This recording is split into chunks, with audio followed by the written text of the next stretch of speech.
بسنت کی تقریب کو مسلمان اپنے کلچر کا حصہ قرار دے۔ اس بدماش شخص کی یادگار ہے جس کو سر زکریا خان نے حضرت سیدہ فاطمہ الزہرا کی توہین کی پاداش میں لاہور کے اندر قتل کیا تھا، اور پھر اس کی یاد میں 1 سال کے بعد اس کی برسی کے موقع پر ہندوؤں نے یہ پتنگ اڑائی۔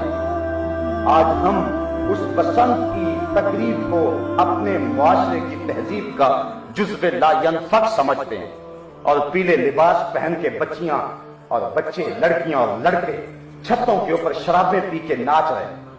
یہ کیسا دور آ گیا ہے؟ سوچیں ہم کس نبی کے غلام ہیں؟ سیدہ فاطمہ رضی اللہ تعالیٰ عنہا کون ہے؟